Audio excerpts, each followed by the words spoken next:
Práctica 5. Observación de células.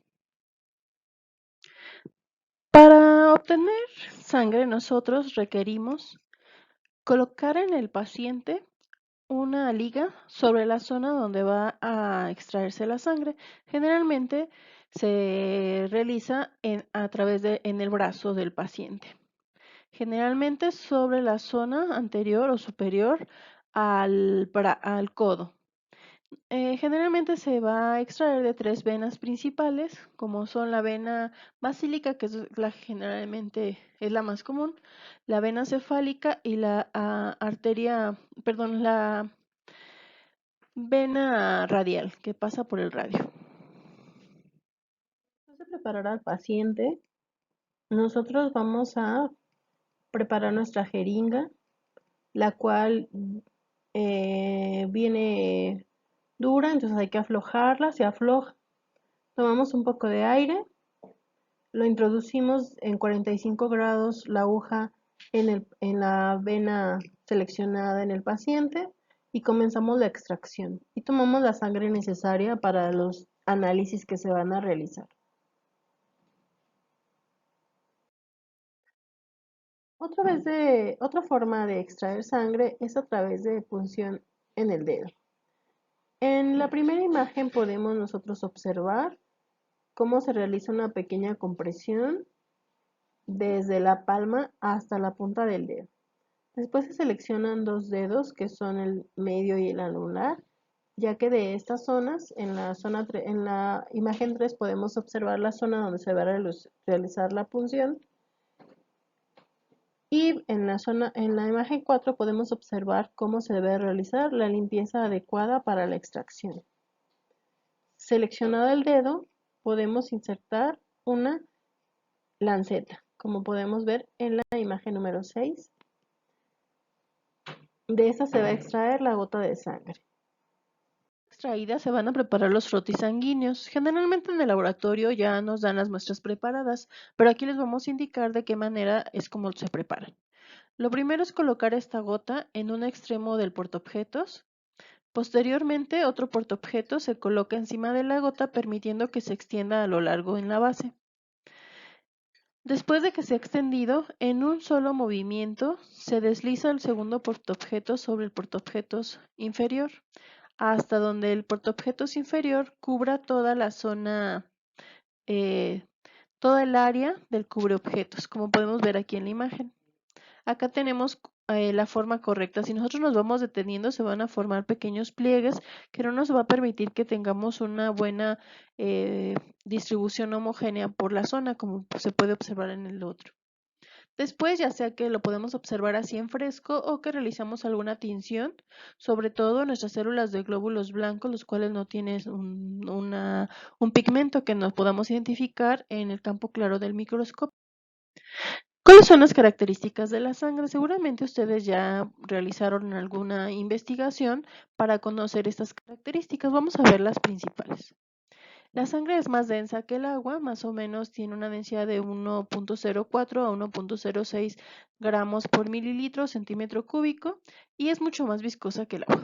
Su olor es olor a sangre, se le llama olor sui generis, y su sabor es salado porque tiene una alta concentración de sales.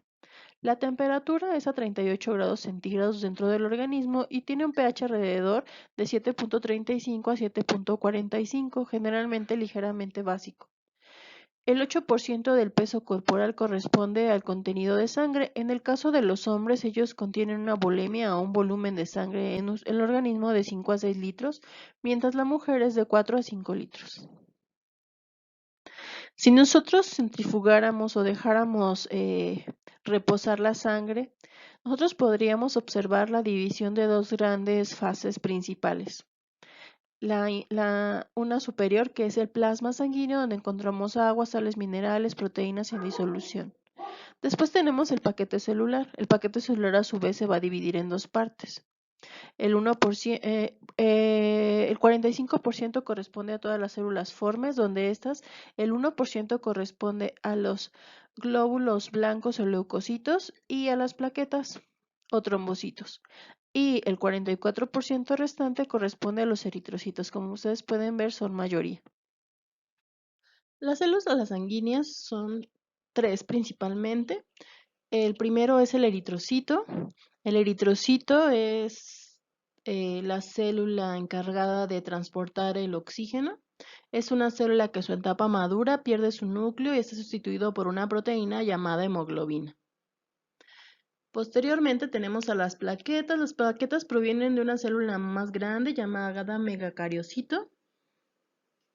Esta se fragmenta y como resultado se generan estos fragmentos celulares que son las plaquetas o trombocitos y que participan en la coagulación sanguínea. Los leucocitos son también llamados glóbulos blancos. Estos se encargan de la defensa del organismo. Hay 5 tipos de glóbulos blancos principalmente, aunque hay unos subtipos de estos.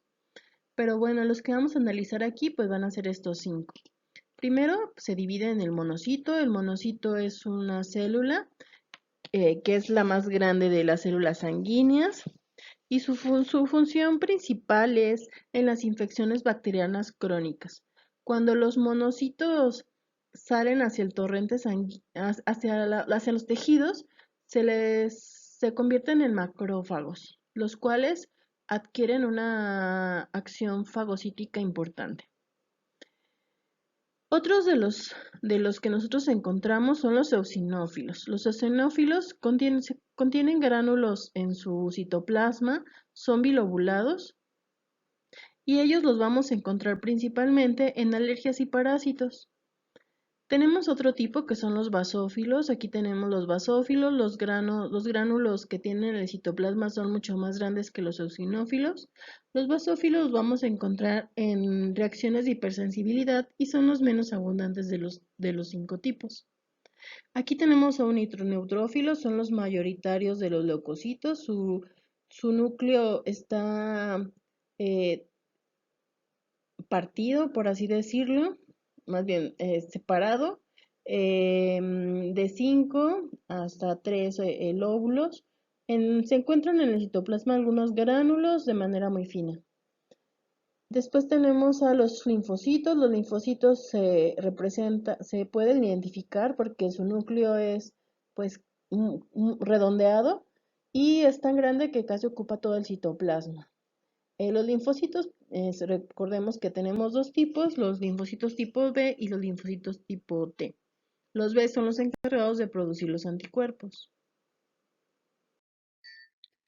Los leucocitos se dividen en dos grandes tipos, los granulocitos o mononucleares, como nosotros acabamos de ver anteriormente, son los linfocitos y los monocitos, y los que se llaman granulocitos o polimorfos nucleares son los tres restantes que dijimos que tienen granulos al interior, unos más finos, intermedios y gruesos, y son los neutrófilos, basófilos e eosinófilos. Nosotros al microscopio podemos observar en campo claro las células sanguíneas.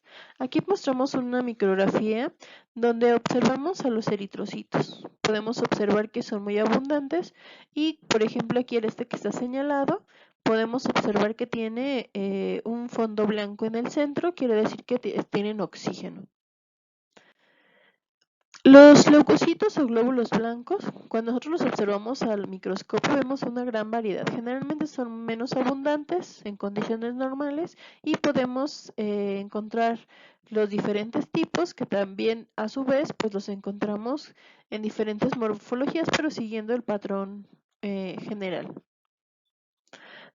Posteriormente las plaquetas o trombocitos que son las de menor tamaño, aquí tenemos una micrografía electrónica de barrido donde se pueden observar en 3D, pueden observar que tienen como unas pequeñas ventosas que les permite fijarse en el lugar donde se encuentran para su función principal que es la coagulación.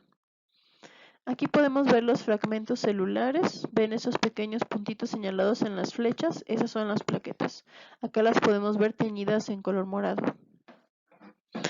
El tamaño de las células es importante. Podemos ver que tenemos tres tipos de células con tres tamaños diferentes.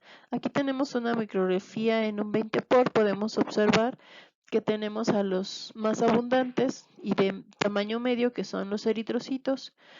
Del tamaño mayor, menos abundantes, son las los leucocitos y de abundancia intermedia, pero de mucho menor tamaño, encontramos a las plaquetas.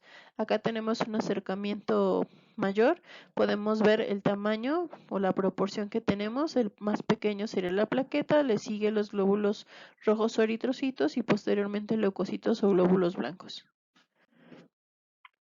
¿Tienen o no tienen núcleo? Bien, como habíamos mencionado anteriormente, los eritrocitos son células que no contienen núcleo. En su etapa de maduración pierden el núcleo para que éste sea sustituido por la hemoglobina, que es la proteína que va a sostener el oxígeno dentro de estas células. Por lo tanto, son células que no tienen núcleo. En el caso de los leucocitos, obviamente tienen núcleos, ellos son mucho de mayor tamaño y encontramos que tienen una diversidad de núcleos, que es lo que los permite identificar en los diferentes tipos de células y también pues su función. Tenemos a las plaquetas, que ellas al ser fragmentos celulares pues prácticamente no tienen núcleo. En cuanto a la proporción, podemos observar aquí en la micrografía que tenemos diferente abundancia. En el caso de los glóbulos rojos o eritrocitos, son los más abundantes y aquí no los dice el dato. Tenemos 5 millones por milímetro cúbico. Ellos tienen una vida media de 120 días. Generalmente se están produciendo nuevos eritrocitos todo el tiempo y su principal función es el transporte del oxígeno y fijan al dióxido de carbono para poderlo eliminar. Posteriormente, los siguientes en abundancia serían las plaquetas. Como podemos ver aquí en la imagen, están más presentes que los glóbulos blancos o leucocitos. Las plaquetas más o menos tenemos de 150 a 400,000 por milímetro cúbico. Y las menos abundantes serán los glóbulos blancos o los leucocitos, que tenemos entre 4,000 a 11,000. Y bueno, puede variar dependiendo el estado en el que se encuentra el paciente. Vamos a conocer las células. Aquí tenemos un ejemplo de neutrófilos. ¿Cómo los podemos observar? Ustedes van a analizar unos frotis. Vamos a ver qué pueden encontrar. Primero, bueno, los muy notorios pues son los glóbulos rojos, son los más abundantes. Las plaquetas, que son pequeñas manchitas en forma de estrellitas, que están generalmente teñidas del color que tienen los núcleos de los glóbulos blancos. Vemos aquí neutrófilos que se encuentran segmentados. Generalmente encontramos la presencia de muchos neutrófilos segmentados cuando se encuentran tumores en el organismo. Acá tenemos un claro neutrófilo, lo vemos ahí segmentado, mostrando por qué se le llaman polimorfonucleares, ya que el núcleo tiene diferentes formas el núcleo y está fragmentado, aunque no separado. Acá tenemos un neutrófilo en banda, estos generalmente son más jóvenes. Entre más viejo esté el neutrófilo, más fragmentado va a estar su núcleo. Aquí tenemos este neutrófilo joven que se le llama neutrófilo en banda. Y pueden ver que tiene una forma de U. Aquí tenemos glóbulos rojos normales, están redonditos. Vemos algunos que están apachurrados porque, bueno, recordemos que las imágenes son como si fueran edificios, entonces unos los vemos en la parte superior y unos inferiores. Aquí tenemos el glóbulo blanco, que es el que estamos identificando, que es un linfocito. Podemos observar su citoplasma, que no tiene gránulos porque es un granulocito. Y tenemos el núcleo, un solo núcleo redondeado, casi cubriendo el citoplasma. Acá podemos ver otra imagen del linfocito, podemos ver que este cubre todo el plasma. Los linfocitos generalmente nosotros los vamos a encontrar cuando en respuesta a una reacción inmune, es decir, que llegue un patógeno, una alergia, etcétera, los vamos a encontrar abundantes. También ellos también se dividen en dos tipos, los linfocitos tipo B y los linfocitos tipo T. Los linfocitos B son los que se encargan de la producción de los anticuerpos. Tenemos otra célula que son los eosinófilos. Los eosinófilos generalmente nosotros los observamos que en sus gránulos son de color claro y finos. Y el núcleo está particularizado, es decir, está trilobulado. Generalmente los eosinófilos los encontramos cuando tenemos parásitos o reacciones alérgicas. Aquí tenemos un neutrófilo muy claro en comparación con el basófilo. Podemos ver al basófilo que sus gránulos son bastante grandes, muy concentrados y bueno, en los núcleos está bilobulado, aunque bueno, generalmente los basófilos se identifican por los gránulos más que por el núcleo. Como pueden ver, son bastante gruesos. Los basófilos los vamos a encontrar en reacciones de hipersensibilidad. Acá tenemos otra vez en comparación un neutrófilo que está polimorfo nuclear con un eosinófilo para ver que eso los identificamos no por la parte del núcleo, sino por la parte del citoplasma. Aquí tenemos un monocito, los monocitos son los leucocitos de mayor tamaño, los observamos porque su citoplasma no tiene gránulos y el núcleo es grande en forma de un riñón. Generalmente los monocitos los encontramos en infecciones por bacterias y también ellos cuando pasan al tejido se convierten en macrófagos. Aquí tenemos otra micrografía de los eosinófilos. Ustedes pueden observar pues, los gránulos que son finos.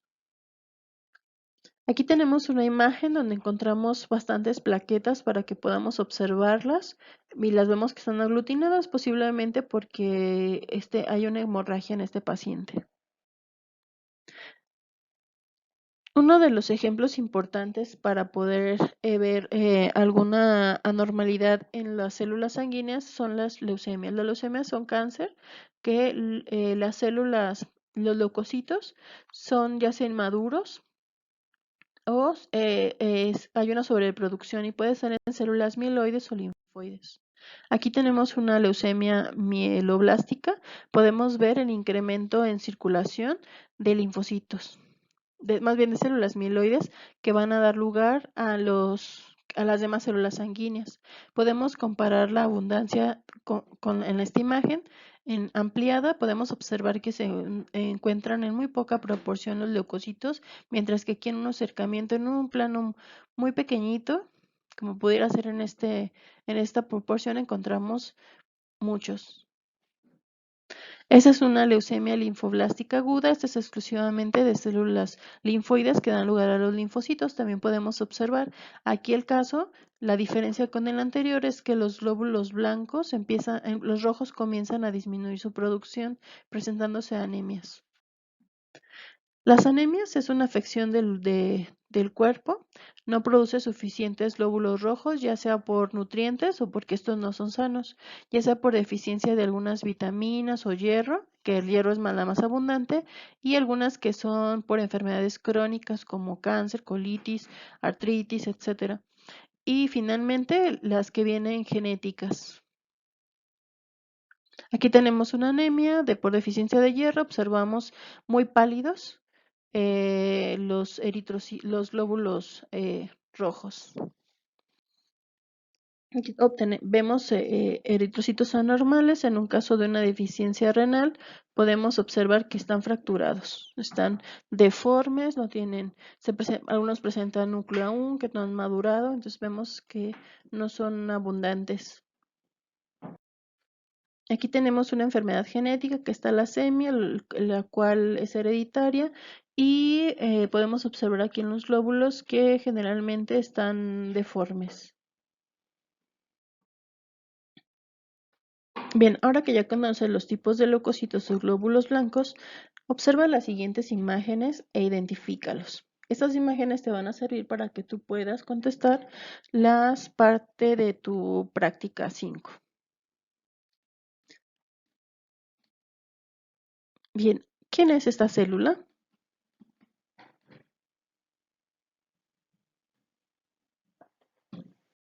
Muy bien, es un neutrófilo. Ahora, ¿y esta que los acompaña? Muy bien, es un linfocito. Esta célula central podemos observar un núcleo grande, un poco citoplasma. ¿A qué célula corresponde? Muy bien, un linfocito. ¿Quién es esta? Gránulos finos en el citoplasma. Se alcanzan a ver 3 fragmentos del núcleo. Muy bien, eosinófilo. Aquí tenemos una célula igual, tenemos gránulos finos, no se alcanzan a apreciar los núcleos. Muy bien, es un eosinófilo. Esta la encontramos bilobulada, tiene muy poca proporción de gránulos en el citoplasma. ¿A quién corresponderá? Muy bien, un neutrófilo. Aquí tenemos una célula muy abundante de granulocitos, bastante teñidos, muy gruesos. ¿A quién corresponderá? La encontramos en reacciones de hipersensibilidad. Muy bien, los basófilos. ¿Quién es esta célula? Podemos observar un citoplasma carente de gránulos, el núcleo en forma de riñón. Muy bien, un monocito. Ahora estás listo para realizar tu reporte.